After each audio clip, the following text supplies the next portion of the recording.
Welcome to the Pi Day edition, 3/14, March 14th edition of the PFF forecast. We've got a good one. We're going to do some free agency look ahead. We're going to talk a little bit about Cam, a little bit about the Kansas City offensive line, which you may be a part of here shortly. And then we're going to do the AFC West win total predictions and talk about the division odds there. It's going to be a lot of fun. Let's rock.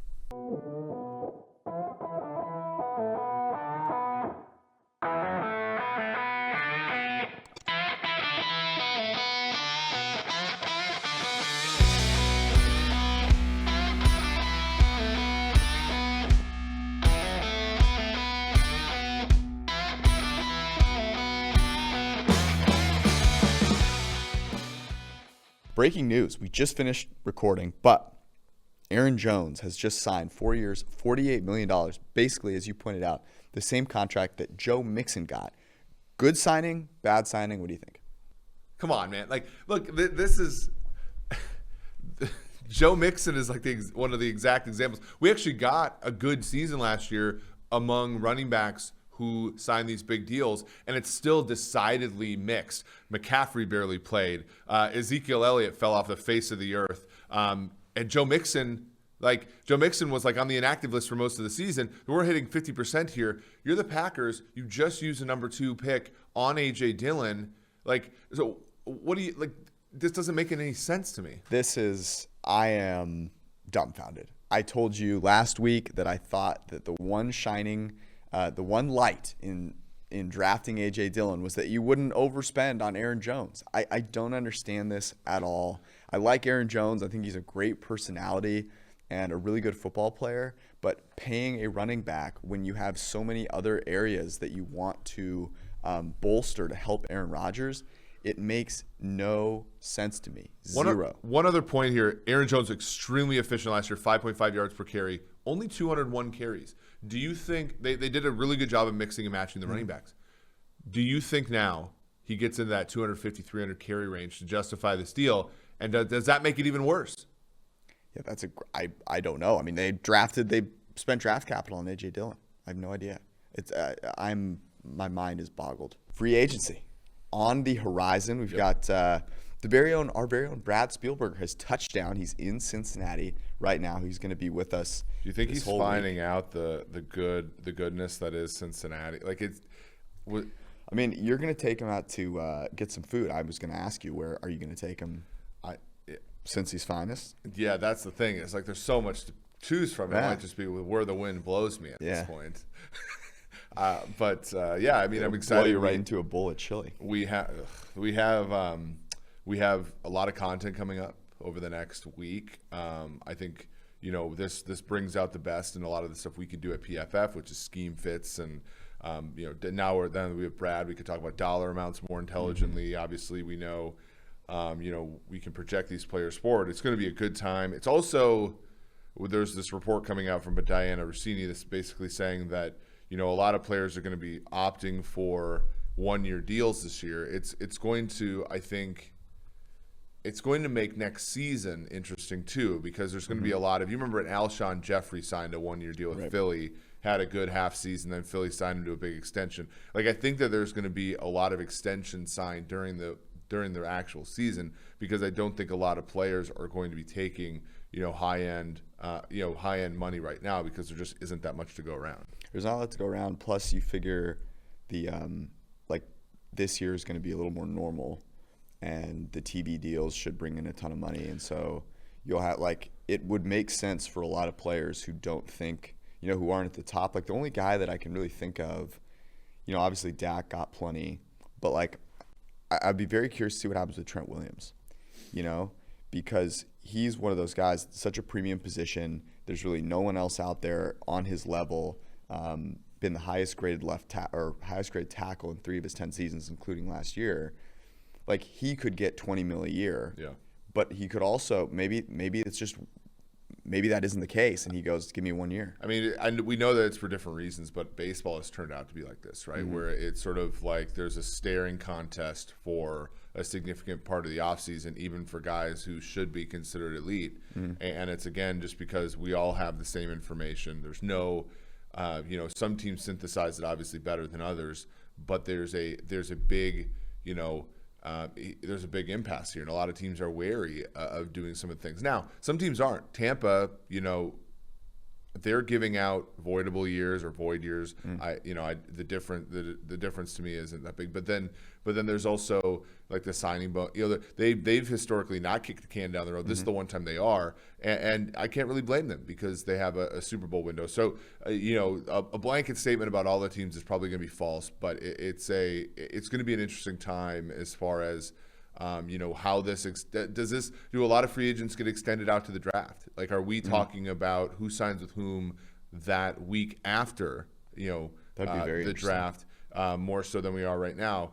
Maybe, because the draft, is going to, I think, put the pieces in place for a lot of teams, and free agents are going to be secondary. Let's talk about a guy that signed with this past week, and that's Cam Newton. 1 year, $5 million. I think, not surprisingly, everyone looks at what happened last season and goes, it's over for him and Belichick and all this stuff. And it's like everyone always misreads Belichick. Everyone always overreacts to Cam, as you've mentioned multiple times. So he comes back, $5 million, which is absolutely hilarious. Taysom Hill next year is going to make, 14. Yeah, it's egregious. I mean, by comparison, obviously. Taysom Hill's APY over the next 2 years on his contract is $10.5 million. Marcus Mariota, 8.8. Who are some other good ones here? Nick Foles going to make $8 million per year. Yeah. Todd Gurley's making more money next year than Cam Newton is. Which is interesting because both Cam and Todd had a lot of rushing touchdowns for their rushing production last year. In fact, Cam was actually a far better player on the ground than Gurley was. But even through the air, this is crazy to think about, but what would you have guessed that Cam Newton's yards per attempt was? Ooh, if you read anything on Twitter or anything, you'd probably say it was 5 yards. Yeah, it was 7.2. Yeah, it wasn't. He was nowhere near as bad as the traditional stats are going to tell you he was. Now, taking a look here at his quarterback annual stuff, he did not throw the ball particularly well from a clean pocket. He had a lot of negatively graded plays, and that isn't good. However, I'll point this out: was there a worse supporting cast in the NFL? No, and he had about as many turnover-worthy plays as big-time throws, despite the fact that his ADOT was about the same as his yards per attempt. He was 7.2 yards per attempt, 7.3 ADOT, which you can now get as a part of the updated version of premium stats here. But they had a decent, 19 drops or so. They didn't have now. They're just traded away Marcus Cannon, but they didn't have Marcus Cannon last year.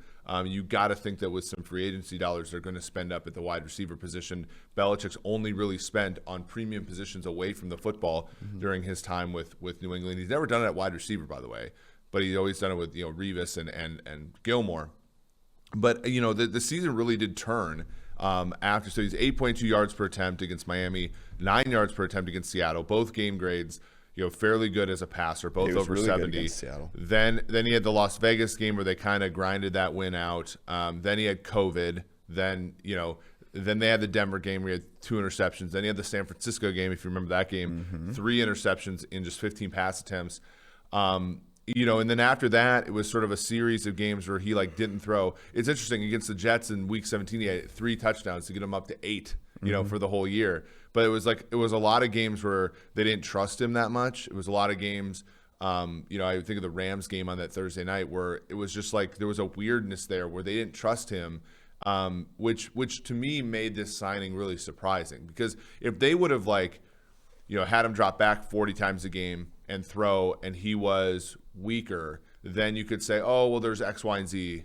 But they didn't even give him the opportunity to do that. So is that going to be their approach in 2021, or is this just a placeholder? Is this a well, that's the thing is, so if you look at guys making $5 million per year, you've got Tyrod Taylor, Case Keenum, Ryan Fitzpatrick, Chase Daniel at 4.3.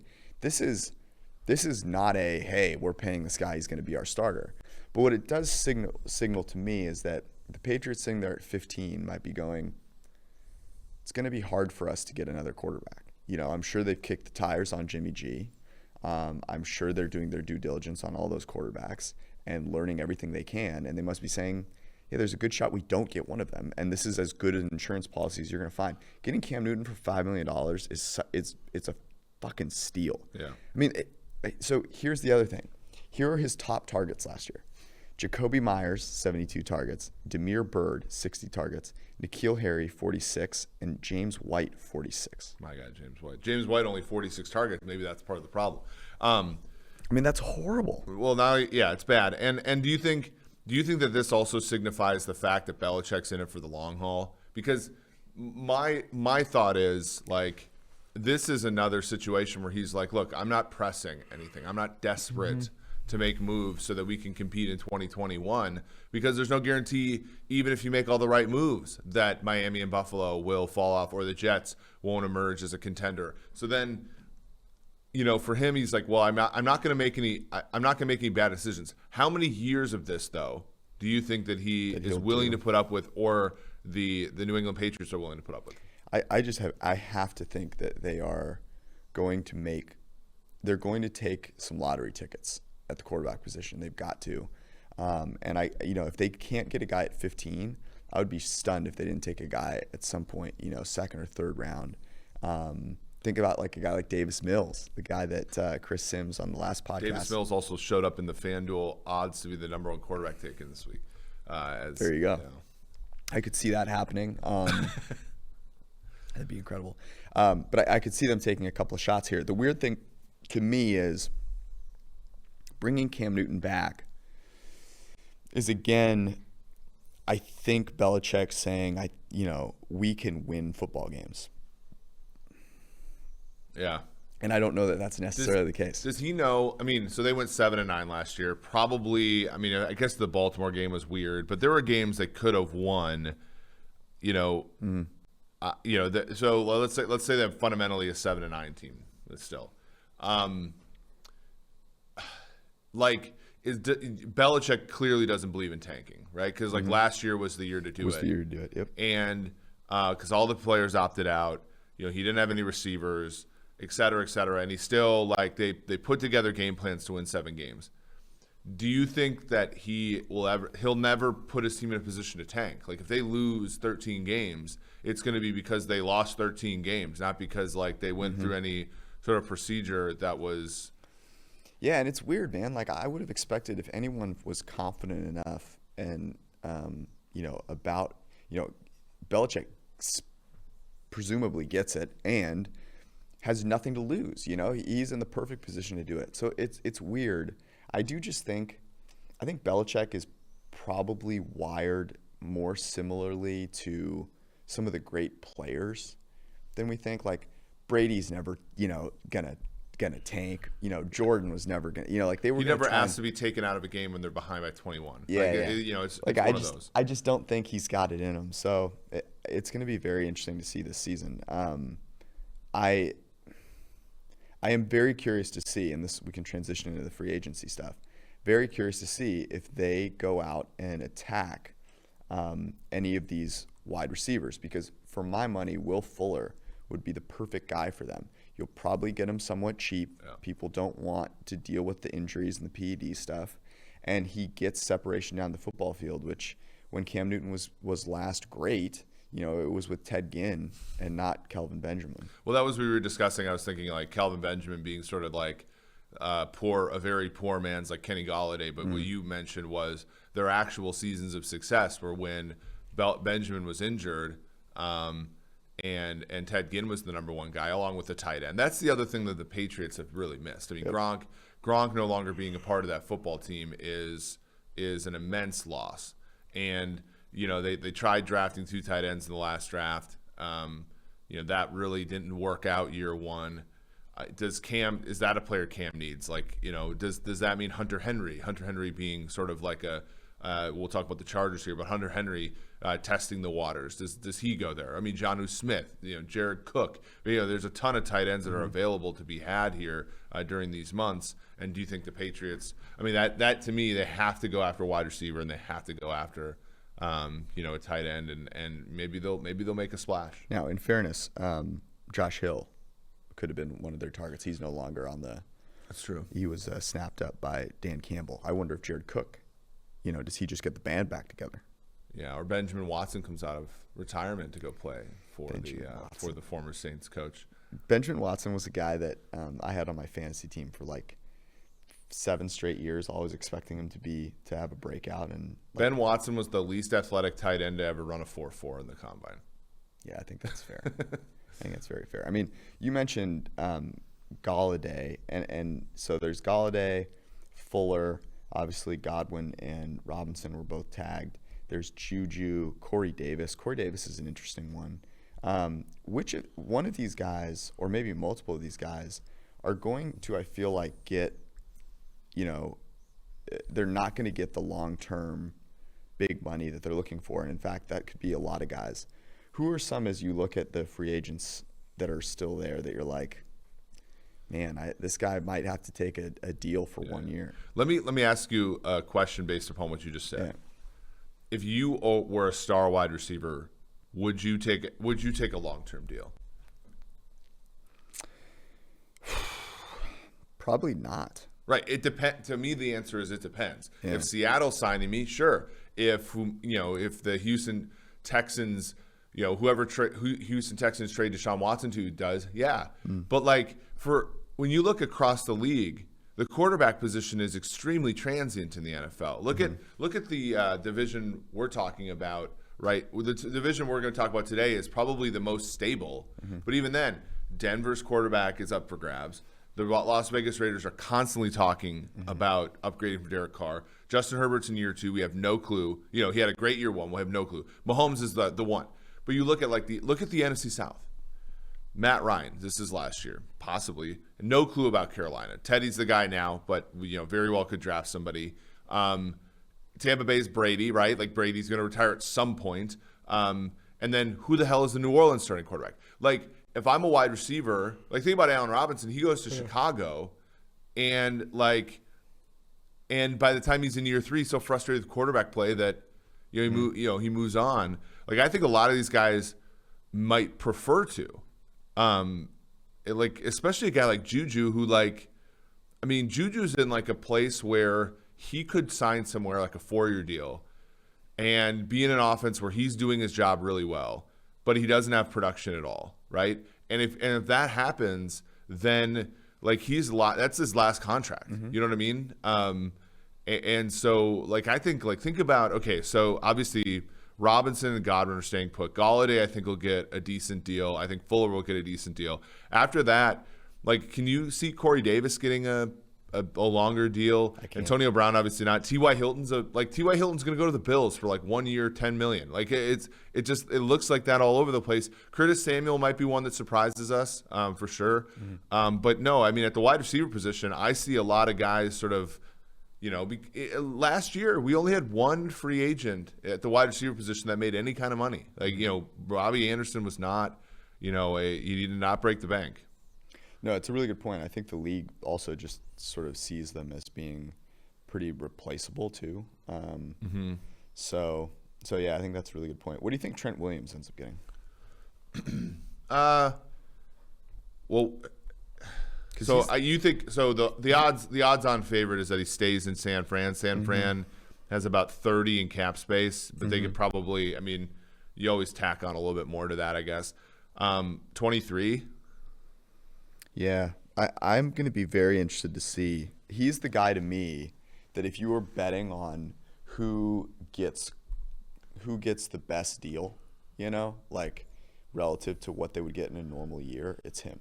It's all about, right? So the year that Von Miller won Super Bowl MVP, it was all about getting and then it was Patrick Mahomes, and then and then all this kind of stuff. This past Super Bowl, it was oh my God, the Chiefs' offensive line let them down, and you can't win unless you have that thing resolved.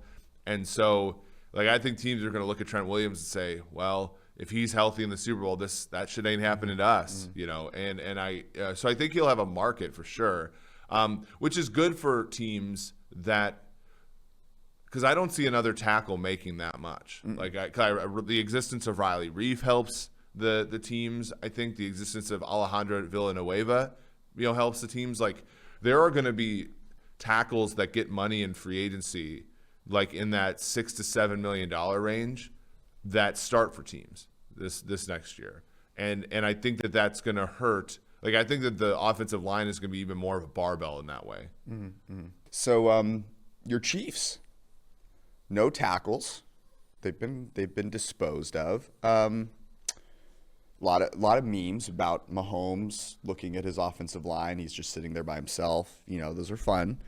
But, like, on a very real note, how do you feel? You kind of had to see this coming, right? Because they were both costing a lot of money. Yep. Mitchell Schwartz injury obviously was very bad. So are you, like, surprised, nervous? What's your feeling?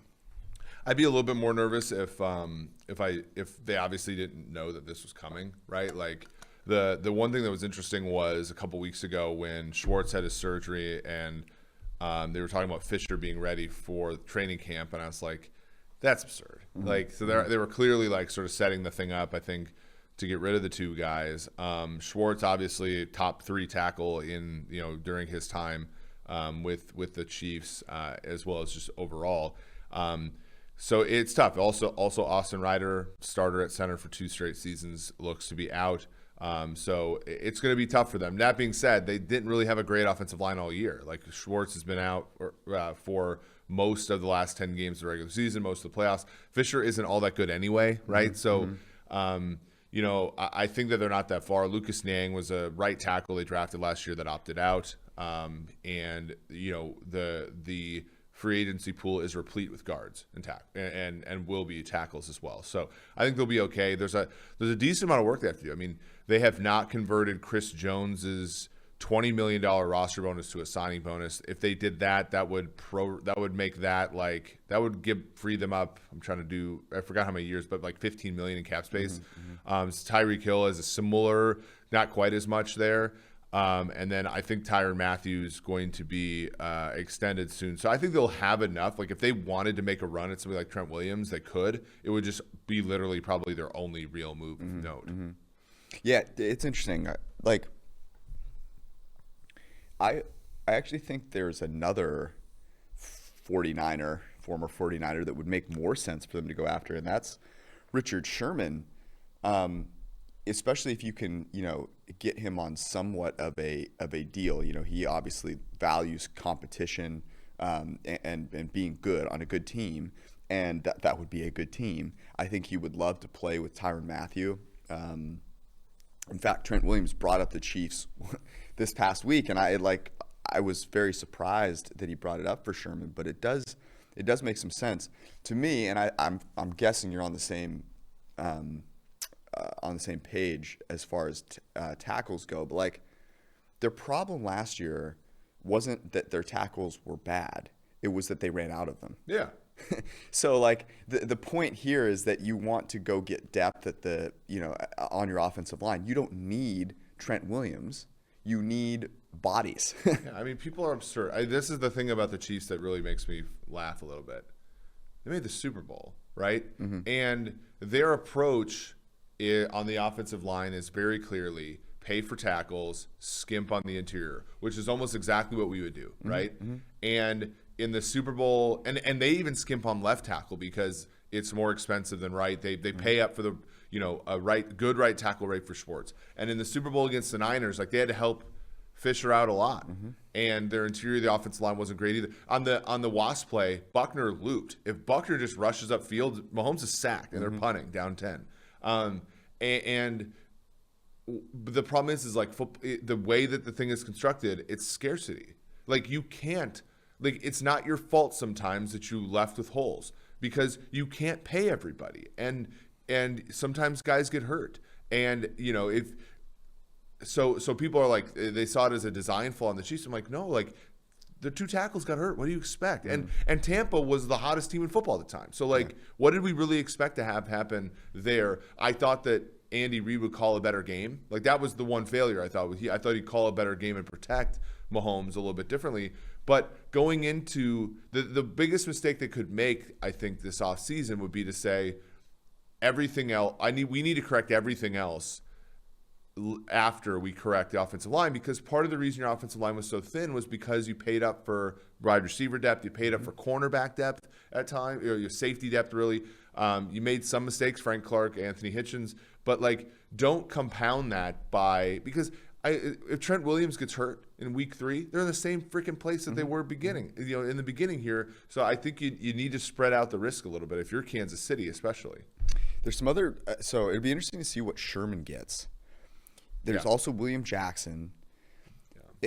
Casey Hayward is now on the open Casey Hayward market. And I'm not the big scheme guy, but like Sherman's a great Chiefs fit. Like they don't value corners that much. They play a ton of zone, and he's like a keep everything in front of you, make plays on the ball kind of guy. They're perfect for Kansas City. Hayward's like, and I don't mean to diss Sherman, but like Hayward's younger. Well, no, they were drafted in the same year. Like. He seems younger, right? Like he's had fewer injuries for sure. Those guys both seem like perfect Chiefs, like zone corners who are disciplined. And the Chiefs have some. Bashad Breeland's a free agent. Charvarius Ward will eventually come up for a contract extension. Like they need a corner, and I can't imagine somebody like Sherman who won a Super Bowl in his second year in the league, third year in the league or whatever, and has lost 2 cents, wouldn't want another crack. Oh, he wants another one. I think Casey Hayward is going to be an absolute steal. He's the third most valuable cornerback in the NFL since entering the league in 2012. And those included the Green Bay years where this is the other thing about Hayward that's a steal. So he played outside in LA, but he was an inside corner for Green Bay. So he's got that versatility that you really do want. And guys who are also good, like Kareem Jackson was like this. Inside, outside guys also make decent safeties in sub packages. So like there's almost zero bust potential with Hayward other than him getting hurt, because if he doesn't play well on the outside, you can play him inside or deep. And if he plays on the outside just like he has, only I think it was Sherman and Chris Harris since Hayward got into the league have had more WAR than him. It's going to be, and I can see why people are going to want William Jackson more, taller guy. Younger guy has had, I think his highs are probably very high.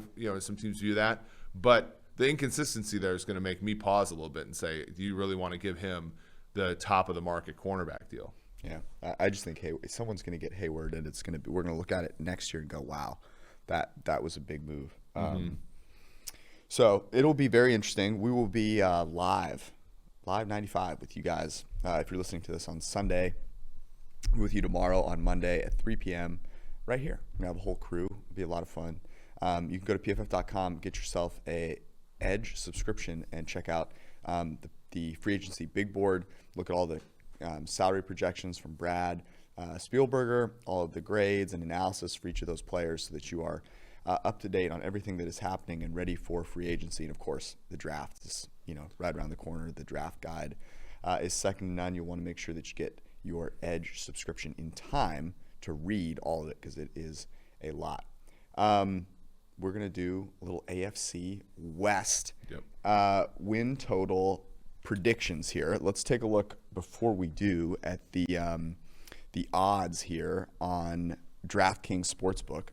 Chiefs minus 335, Chargers plus 450, Raiders 11-1, and your Denver Broncos are 14-1 to win the division. The Chiefs currently the heaviest favorite to win their division at minus 335. The next closest, Green Bay, at minus 230. That number's actually gone down a little bit since we talked about it. So Kansas City won 5 consecutive AFC West titles. This will be, I think, maybe with Chargers contested them in 2018. They both finished the same record. Chiefs got a tiebreaker, and contested them in 2016. What the Raiders did, they finished with the same record. But I gotta think that this year actually has the biggest potential to challenge Kansas City for the AFC West in quite some time. And because we know the Chargers are the Chargers, but they do have, and Brandon Staley was on Chris's podcast with Richard Sherman. Very affable guy, very smart guy. Justin Herbert, rookie of the year. My concerns about his regression notwithstanding, they got a shot. I don't like what they're doing as far as dumping players the way that they have, and getting rid of Shane Steichen I thought was a mistake. But that team at 4.5 to 1, 9 to 2 could really make a play here. And the Raiders were an 8-8 team last year. They were kind of the Raiders have kind of been an average team for the last 2 years. I mean, with defenses where you could not have rolled more snake eye dice, right? Yeah. And so if they get Derek Carr's play from the last 2 years, and they somehow luck into average defense, I think 11 to 1 is a value. Okay, I think you made great points for both those teams. I think if I had to bet one long shot here, though, it would be the Broncos. Yep. Simply because, and we're going to talk about what their total is, and this was my note, they may very well have the worst quarterback situation in the NFL. Yep. Let me put this into context. The Houston Texans currently have the same odds to win the AFC South that the Denver Broncos have to win the AFC West. And similarly, if you look at the Jets have the same odds to win the NFC. You're getting the Broncos aren't the Jets or the Houston Texans. Right. They're a football team. They're a legitimately very good football team everywhere, but the most important. But quarterback, and so that's when it's interesting because Fangio now is with the Broncos, right? But they remind me a lot of the Bears, where they have a lot of, and actually the Broncos have much better skill position players. I mean, much better. And, they have good players on defense. Fangio's a fantastic defensive coordinator. And they're in, at least presumably, the Deshaun Watson. And they could get Von Miller back. Here's a hot take. I've been doing a lot of analysis of schemes and stuff. Do you think – so you cluster schemes together. There's this group of defenses. It's 2020 Rams, 2020 Broncos, 2019 Broncos, 2018 Chicago Bears. They're all the same. Do you ever wonder if one of the older coaches in a tree can learn from one of the younger ones? Because I think about Gary Kubiak, right? Has really did a great job in Minnesota. If you sort of normalized by the fact he runs too much. But that was a very efficient offense. He clearly was taking notes from the guys that came after him, Shanahan and even McVay, to a lesser degree McVay. There's a chance, I think, that the Broncos, if they play this thing right, could have one of the best defenses in football in a very similar way to the Rams, right? Where they go ahead and take some of the principles that Brandon Staley extended in LA and bring them back to Denver. And if that happens and they get, let's say they got Cousins or above. I mean, they're a 9-10 win team, right? I think pretty easily. And all you need to see with the Chiefs is a little bit of a slip up for this thing to have legs. There's going to be a year in this Mahomes era where the Chiefs just go 10-6 and one of the teams in the division goes 11-5. And, much like Tampa didn't even win the division this year and won the Super Bowl. There's just going to be a year where it's there's just a string of bad games, string of injuries, all that kind of stuff. If the tackles for the Chiefs got hurt in week 6, right, then they could have lost a few of those games in a row. And I think we look at Kansas City sort of as 14-2, won the division 5 straight years, all this kind. They've only lost 3 or 4 games to the division at all for the last 5 years. And we think, Denver's got no shot. But all these teams have a legitimate shot at taking them down, at least for 1 year. I don't think sustainably so, right, unless Denver gets Watson or something. But I don't know if this is the year, but I do think that some of these prices are overly inflated given the history. Drew Lock, 64 PFF grade last year, had the highest negatively graded play rate among 32 quarterbacks in the PFF QB annual, lowest on-target throw percentage. It wasn't great for him. The one thing that might give you a little bit of hope if you're trying to give him another shot here would be that, look, he was terrible under pressure, absolutely atrocious under pressure, but graded kind of towards average from a clean pocket. And, if you're going like, okay, well, that's more stable and, his pressure grade can regress back towards average. His pass rating under pressure was 26. So like, I guess there's a shot, but you think about them sitting there, at the end of the top 10 in the draft. And I do wonder if there's a chance that one of the quarterbacks, does slip. Do people really sour on Justin Fields? We talked to Chris Sims, and one of my biggest takeaways from talking to Chris Sims was, wow, like there is we've always, I think, fought for Justin Fields. I just really like the guy, but like, there are some things certainly to be worried about with him, but at some point you got to be like, well, yeah, there's reason to be worried about just about every quarterback. Yep. And we're going to take this guy and give him a shot, in a system that works best for him. And I'll say this about the Broncos, like if you're a rookie quarterback, that may be one of that might be the top spot you want to go. Like they have so many weapons. Yeah. What's your take? What's your take on Pat Shurmur? I kind of like Pat Shurmur. It's decidedly mixed, though. I kind of like Pat Shurmur. I think Pat Shurmur, like, what don't kill you only makes you stronger. Like, he didn't completely die in New York, Like, I thought that he stuck by his guns on some of the 2-point stuff, which I thought was really cool. I think he can be good. I think he can be good as an offensive coordinator. So he had success in St. Louis, of all places, as the offensive coordinator for Sam Bradford, who was the number 1 pick in 2010. Mm-hmm. He had success with Case Keenum in Minnesota, which was, very unexpected.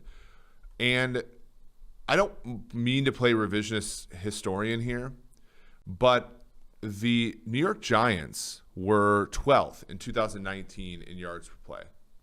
12th in 2018 with Eli in yards per play. Didn't win any football games, right? Large part because they drafted a running back at 2, but I lost. And then 2019, this is with a rookie quarterback for some of the time, and with Eli for the other time, they're 19th, ahead of ahead of New England that year, which was 12-4 team, ahead of the Eagles who ended up winning that division, ahead of the Colts, Bills who made the playoffs. My point is, I think Pat Shurmur actually has a shot to be a guy who you take it, because we all think of like, oh my God, if a rookie could only play with Kyle Shanahan, right? Like, or can he only play with Frank Reich, or all this kind of stuff, and that's true for sure.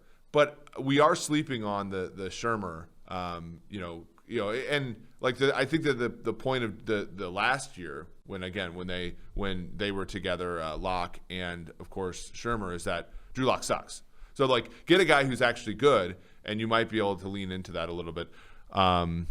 Let's guess these totals here. So, the Denver Broncos last year were 7.5. They won 5 games. They were 4-6 in one-score games. I will go first. I think that their win total should be, and this is tough because the Watson thing is out there. I think it should be 7. Okay, I said 6.5. I don't think Watson is. Yeah, is a real shot. And it'd be nice if it was, but if you're Watson, you don't want to go to Denver. Maybe. I wrote 6.5, and I gave it another half, like with the potential of the new quarterback. I just think if they have Locke, and he's locked in to that spot, it's going to be really a challenge. Here's a question I got.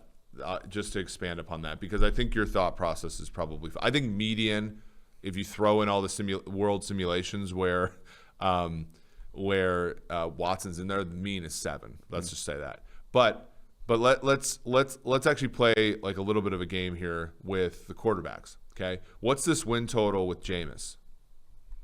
Well, it'll probably still be too low in the market, but if they had Jameis, I'd put it at 8.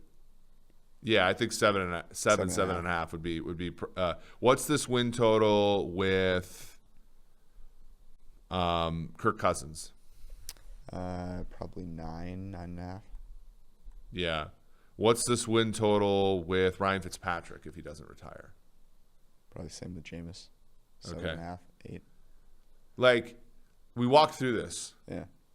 And I'm getting a fairly decent sense that like Denver doesn't have that far to go to actually be a thoughtful team. If it's 6.5, and of course we're doing this with 16 game schedules, but if they got Justin Fields, I would feel really good about them eclipsing 6.5 wins. Yeah. I just think he can do enough as a rookie. He might not be the best long term out of that group, but I think he's got a real shot to be the best rookie, you know, because of the fact that he's such an elite athlete. Okay, let's go next to the Las Vegas Raiders. Last year was 7.5. They won 8 games last year, including a game against the Kansas City Chiefs. Almost won a second one. 5-4 in close games. Would you have them at? I bet them under last year 7.5, and they almost lost 4 straight to get it done. They won by a 2-point conversion against Denver in Denver. I have them at 8. Yeah, I put 7.5 here. Which is interesting. 8 wins, even though your division odds are 11-1. That seems, like you want to bet one or the other, either under 8 or. Yeah, I think 8 is probably the right number. I just looked at their team and I was like, man, they really don't have a ton of talent. They just don't. But it's all in fungible places, right? Like they have talent at the wide receiver position with Ruggs and Renfro and Waller. I count him as a wideout. Yeah, you're not making a super compelling argument. But on defense they're garbage, and it doesn't take a lot to go from garbage defense to average defense. It does take a little bit to go from spunky offense to great offense. True. That's true. The last hump. That what you're talking about right there, which would take a team from like good to great, is like what the Raiders have failed habitually at. And if you think about these other teams, you could see that I think Brandon Staley is going to be really great with the Chargers. I think the Broncos can only go, upwards in terms of they get Cortland Sutton back and hopefully they make a play at quarterback. Like that makes the other teams harder in that division. And the Raiders got a win against the Chiefs that you certainly don't want to bank on in any year.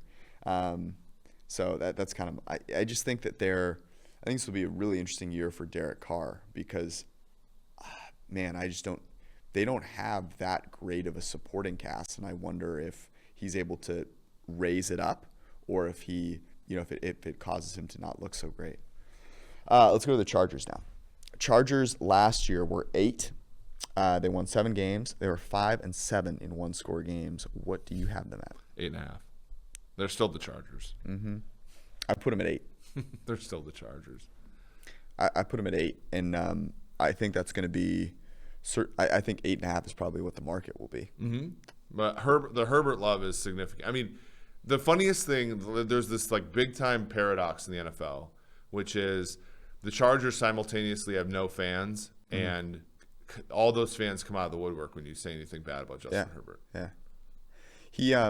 Here's the reason to be a little nervous about Justin Herbert's sophomore season. He graded incredibly well under pressure.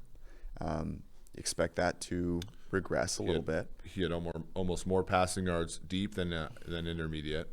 He graded bottom third of the league from a clean pocket.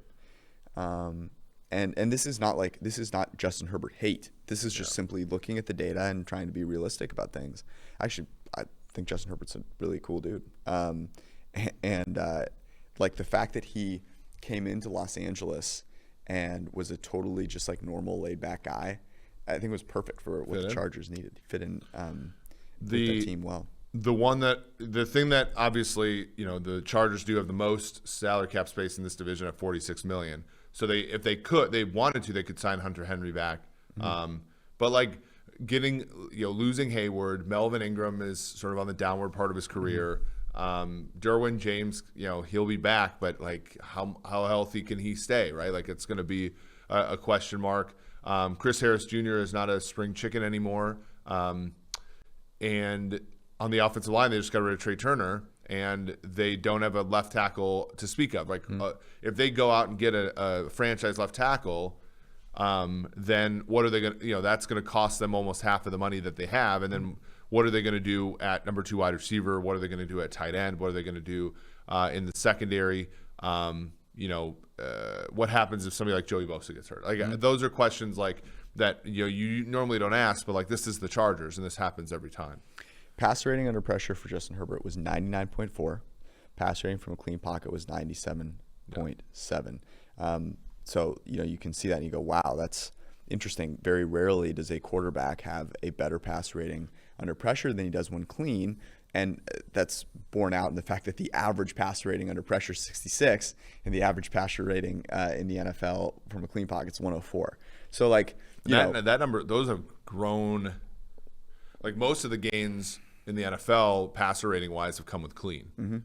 It's a really good point. half a yard more per pass attempt when pressure than when clean. I mean, it's a very anomalous thing, and obviously the words you could say about Herbert is not that he can't get better. It's that even if he does get better, statistically, you might not see the same results. Yeah, that's a good way to put it. Like I would definitely expect him to make progress from a clean pocket, certainly, but it will be hard for him to sustain that incredible play under pressure, even if he gets better overall. Yep.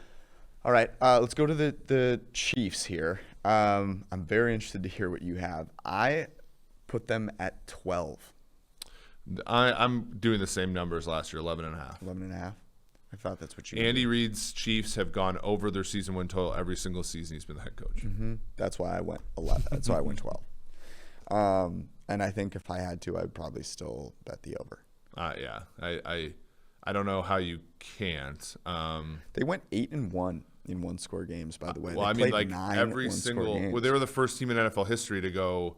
I think it was like win. It was like literally win seven or eight consecutive games by one score. Yeah, and did not cover. Yeah, they didn't cover a spread from the Jets game where they were minus 21.5 all the way until they beat the Bills as 3-point favorites in the AFC title game.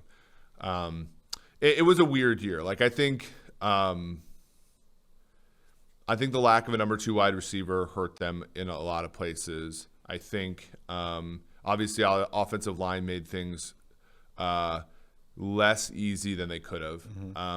And they do have to really worry about this. And Seren Petrov, our friend, who's a frequent guest on this show, made a point last time I was on his show that, the Chiefs have to make sure that they're not doing things that put them in a position that the Seahawks are in, where you have a brilliant quarterback, you sort of take him for granted, and one day he wakes up and he's like, why aren't they supporting me? Yep. And I don't think that's anywhere near the case in Kansas City. I mean, they gave Watkins $60 million a year. They consistently reward Kelsey, Hill. They drafted Hardman in the second round. They drafted Edwards-Helaire at the request of Mahomes. It appeared in round 1 last year. It's just, does he shift his focus now to the offensive line? And what kind of pressure does that put on Steve Spagnuolo on the other side of the football to play competent defense for the next few years? I just keep coming back to the Edwards-Helaire pick and laugh. I know. I just can't believe that they actually made that pick, and if anyone wants to come here and try and defend that pick again, I would love them to. But here's I think the key part of that pick. They went running back, linebacker round 1 and 2.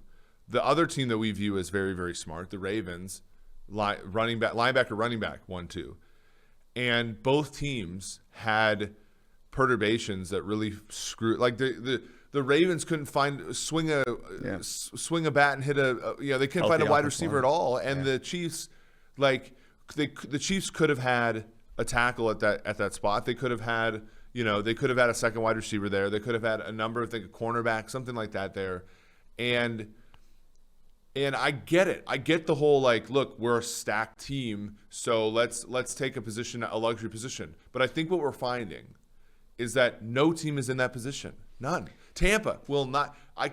If Tampa takes Najee Harris at 32, we're all going to rush to figure out what's the thing about Najee Harris that's special.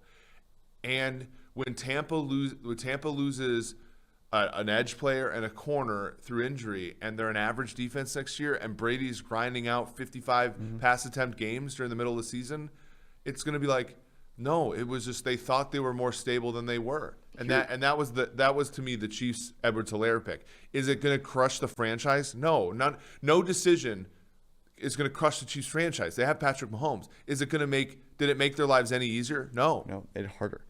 Here's the translation when someone says, "Oh yeah, our team is stacked and we have this luxury pick." What they really mean is we're a talented team that was healthy at the end of last year. That's right. That's all it means. Because next year when they're injured and like the Ravens were bringing in subs left and right on the offensive line, you're going to go, "Oh wow, they're really thin there." And there's also no guarantee. Like Edwards-Helaire got hurt. Edwards-Helaire wasn't that effective when he played. Patrick Queen was kind of a terrible. Like Patrick Queen, like it's fine. Struggles for Patrick but he struggled last year, and that happens. Like that doesn't make the Patrick Queen pick a bad pick. It just means there are no sure things. Like I think Quentin Nelson might have been like the surest thing. And Quentin Nelson's been fucking Larry Allen out there. But what has it really done to the Colts offense? The Colts offense has gone as the quarterback has gone, right? And so, not to say that he's not an important piece. It's just, when you make these high leverage picks, when you do these high leverage things in free agency, how many guards have gotten released over the past few weeks? Yeah. Like, there's never you're paying up for some of these certain things that you believe are locks. Like there's no such thing as a free lunch. All these teams have the same information as you. So if you go out there and overpay for a guy or draft, if you're the first team to draft a kicker in the draft, it's not some stroke of genius on your part. It's you misreading the value system there. I'm very interested to see what the Bucs do in the draft. Let me say this about they need an engine on the offensive side of the ball. So I'm thinking about the Chiefs, and I know that there's going to be all this. Okay, they got to get tackles. How cool would it be if they went and signed a wide receiver? I mean, what if they put Will Fuller on that team? Like, how cool would that be? Yeah, wouldn't that be sweet? It would be amazing. I mean, the problem with Fuller, and I think why they won't end up doing it, is because his hamstrings and Sammy Watkins' hamstrings make one of those tweets with the handshakes. Yeah. But I wouldn't mind. So here's a thing the Chiefs have admittedly struggled at, and this could be like a domino that falls for them. They've been a good red zone offense, but not nearly as good of a red zone offense as their actual offense is. And they've gone out of their way to sign players who. They've tried a lot of players to rectify that. Kelvin Benjamin was a big wide receiver they brought in. Like they wanted Le'Veon Bell was explicitly like, hey, we want to get better in the red zone. And like, does that put if Kenny Galladay's market softens, does that put him in the conversation for Kansas City? Like even their tight end, who's I think one of the best tight ends in league history, is not a box you out tight end. He's a get separation tight end. So in the red, and that's harder to do in the red zone. I mean, it accomplishes it. But if they had some guy that Mahomes could just throw the back shoulder fade to, then could oh God, the back shoulder fade. Yeah, it's a good point. The one thing that I was noticing in looking at Mahomes is just so fucking good. But I anticipate Mahomes this year, by the way. I think he's going to he is going to annihilate the league. I was looking at the MVP odds right now. I know he's the favorite at 6-1. I'm considering betting that right now. So all these signs. So last year they're cruising. They end up losing in the Super Bowl. Motivating. He just had a kid. Motivating. There isn't going to be. By the way, did you hear that the Texas Tech soccer team offered her a scholarship? Really? Yeah. Why not? So his life, I feel like there was a lot going on last offseason with you win the Super Bowl, you sign this contract, the pandemic happens, all this stuff going on. They also explicitly made their moves to win the Super Bowl in 2020, which I think put some pressure on them that maybe the best thing about their as a fan, at least, the best thing about their 2019 Super Bowl is they snuck up on everybody. Like the Ravens were the coronated team almost all year, and they're still a favorite. So they're not sneaking up anybody this year, but I like your points. I think that they're to me, this is an offseason where Mahomes doesn't have distraction and can be singularly focused on improving as a football player. And I actually think there's, shockingly, there's some real places that he can improve that can make a big difference. Like I think we saw it in the Super Bowl. If he works at some of the stuff that Brady's so good at, and recognizing things pre-snap, getting into different plays, that could be dangerous. I also think this was interesting. His lowest passer rating by depth was on throws 20-plus yards downfield. He had a below-average passer rating on throws 20-plus yards downfield, which you would go, wow, there's absolutely no way. Had an above-average turnover-worthy play rate on those throws. I think there's legitimate opportunity for him to improve, and I think getting another wide receiver only makes that better. So the Mahomes MVP train, I am driving. I think 12 is the win total number, and I would still probably bet over. Yeah, I think they need the drum that I'm going to bang this offseason is that if you think your team needs a wide receiver, they need two. I think the Chiefs need two wide receivers. And they're going to listen to you and go get 2 tackles. They need 2 tackles too. Yeah. They need it. Like if the Chiefs they could get Alshon Jeffrey and kill 2 birds with 1 stone. Oh. Well, they'd have to also buy some In-N-Out burger. Like that's like the bridge from Alshon Jeffrey to tackle. Hey, I could go for some In-N-Out burger right now. Cool. Anything else before we close this one out? No. I mean, I'm really excited for this week. I think it's going to be different. This is the second straight year we're not in the office. I thought 2019 was a lot of fun. We were all in the office when these things were happening. But we'll be in tomorrow, though. Last year, we were completely remote. Remember the videos we were making on our phone that we put on Twitter? Absolutely. We'll have those. The pandemic memories we'll have forever. But this year, we'll have some live shows. So we'll be able to react to things. I think, like I said at the top, unlike anybody else. It's going to be a lot of fun. We're even going to do some Clubhouse stuff, hoping to get Richard Sherman to announce his decision on his podcast live. That would be pretty sweet. They're going to have Shaq Barrett on, it looks like. So it should be a lot of fun. Thanks for hanging out. See you guys later. Peace.